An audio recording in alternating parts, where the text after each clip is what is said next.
નમસ્કાર. ચલો આજે આપણે વાત કરીએ ભારતના ઉનાળાની. હા, એ જ ઉનાળો જે આપણો સૌનો કોમન દુશ્મન છે, પણ ક્યાંક ને ક્યાંક એક રમૂજી દોસ્ત પણ છે. તો આ કોઈ સિરિયસ એનાલિસિસ નથી. આ છે એક કોમેડી સ્પેશિયલ, સીધું આપણા પરસેવાથી નીતરતા જીવનમાંથી. અને સાચું કહું ને તો આ સ્પેશિયલની શરૂઆત આનાથી વધુ સારી રીતે ન થઈ શકે. ભારતમાં ઉનાળો એટલે પરસેવાની પ્રીમિયર લીગ. અહીંયા દરેક જણ પ્લેયર છે અને પરસેવો તો જાણે આપણી જર્સીનો નંબર. જેનો પરસેવો વધારે એ જ તો મેન ઓફ ધ મેચ. તો ચાલો આ લીગમાં થોડું ઊંડા ઉતરીએ, ખરું ને? હવે જો, આ આખી વાર્તાનો મેઇન વિલન કોણ? આપણા સૂરજ દાદા. એવું જ લાગે ને કે જાણે એમને આપણી સાથે કોઈ જૂની દુશ્મની હોય. સવારે ઉઠીને ગુડ મોર્નિંગ કહીએ એ પહેલાં તો સ્વેટ મોર્નિંગ થઈ જાય છે. ગરમી એવી કે જાણે સૂરજ આપણને પૃથ્વી પર નહીં પણ એમના પર્સનલ એર ફ્રાયરમાં શીખી રહ્યા હોય. તો દિવસની શરૂઆત થાય છે રસ્તા પર ઉતરવાની હિંમત ભેગી કરવાથી. આ કોઈ નોર્મલ મુસાફરી નથી હોતી, આ તો એક સર્વાઇવલ મિશન છે દોસ્ત. ચાલો જોઈએ કે આપણા યોદ્ધાઓ આ પહેલા હુમલાનો સામનો કરે છે કેવી રીતે. તમે રસ્તા પર નીકળો, તમને કોઈ સામાન્ય માણસ ભાગ્યે જ દેખાશે. અહીં તો દરેક જણ બુકાની ધારી ડાકુ બનીને ફરે છે.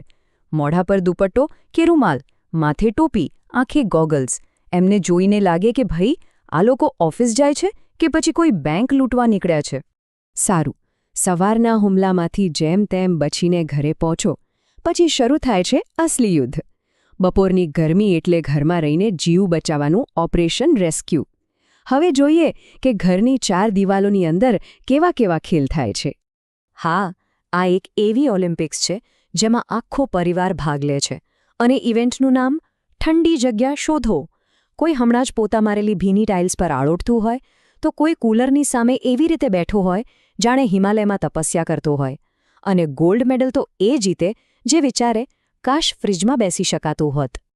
અને આ બધામાં સૌથી વધારે સહન તો બિચારું ફ્રિજ કરે છે. દર 5 મિનિટે કોઈક આવીને એનો દરવાજો ખોલે, જાણે અંદર કુબેરનો ખજાનો પડ્યો હોય. મને તો લાગે છે કે ફ્રિજ મનમાં બબડતું હશે, ભાઈ સાબ, આ ફ્રિજ છે, પબ્લિક પાર્ક નથી, થોડી તો શાંતિ રાખો. ઠંડી જગ્યા પછી ઘરમાં બીજું વિશ્વયુદ્ધ થાય છે ઠંડા પાણીની બોટલ માટે. જેવી ફ્રિજમાં છેલ્લી ઠંડી બોટલ દેખાઈ એટલે ઘરમાં મહાભારત શરૂ. એક બૂમ પાડે એ મારી છે, બીજો કે ના, મેં પહેલાં જોઈ. અને જે કોઈ ભૂલથી પણ ખાલી બોટલ પાછી ફ્રિજમાં મૂકી દે એને તો જાણે રીઢો ગુનેગાર જ જાહેર કરી દેવામાં આવે છે. સારું, હવે લડાઈ ઝઘડામાંથી બહાર આવીને વાત કરીએ ઉનાળાની ખાસ ઓળખની, એટલે કે આપણા કપડાં અને ખાવા પીવાની સ્ટાઇલ. કારણ કે ગરમી આપણી ફેશન સેન્સ અને ડાયટ પ્લાન બંનેને હાઈજેક કરી લે છે. આ છે આપણો ઘરનો ઉનાળુ ફેશન શો. કાકાઓ બરમુડા અને બનિયાનમાં પોતાને રણબીર કપૂરથી કમ નથી સમજતા. યુવતીઓ એટલું ફૂલ બોડી કવર કરીને નીકળે કે સૂર્યના કિરણો પણ કન્ફ્યુઝ થઈ જાય કે જવું ક્યાં. અને આપણા દાદાજી, એ તો કોટનના પાયજામા અને શર્ટમાં હિચકે બેસીને આખી દુનિયાની ચિંતા કરે છે. ઉનાળો આવે અને કેરી ના આવે એવું બને. અને કેરી ખાવા માટેનું આ યુનિવર્સલ બહાનું છે. ડાયટિંગવાળા હોય કે ડાયાબિટીસવાળા, બધાનું એક જ વાક્ય: અરે, આ તો ફળ છે. કેરી સામે આવે એટલે કેલરી અને શુગરના બધા નિયમો સાઈડમાં મુકાઈ જાય છે. ભલે પછી મોઢા પર કેરીનો રસ અને પરસેવો બંનેનું મિશ્રણ થઈ જાય, પણ સ્વાદમાં કોઈ કોમ્પ્રોમાઇઝ નહીં. સાંજ પડતા જેવો સૂરજ થોડો શાંત થાય એટલે જાણે આખા શહેરમાં કોઈએ નવો જીવ ફૂંક્યો હોય. દિવસભર ઘરમાં કેદ થયેલા લોકો હવે ધીમે ધીમે બહાર નીકળે છે અને સાંજની અસલી મજા શરૂ થાય છે. હવે આ એક સિક્રેટ મિશન છે જે ઘણા લોકો કરે છે. નામ છે ઓપરેશન મોલ. પ્લાન બહુ સિમ્પલ છે. સારા કપડાં પહેરીને મોલમાં એન્ટ્રી લેવાની, જાણે લાખોની શોપિંગ કરવાના હોઈએ.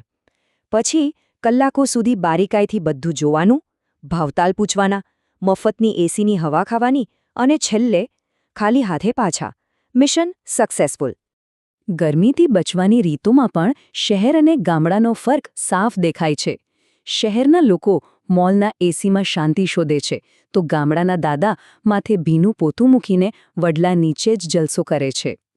સાંજે સોસાયટીના બાંકડે કાકાઓ પોલિટિક્સ પર એવી ગરમાગરમ ચર્ચા કરે જાણે સરકાર એમના ભરોસે જ ચાલતી હોય. જ્યારે ગામડાના વડીલો ઓટલે બેસીને અમારા જમાનામાં તો વાળી સદાબહાર વાતો શરૂ કરે છે.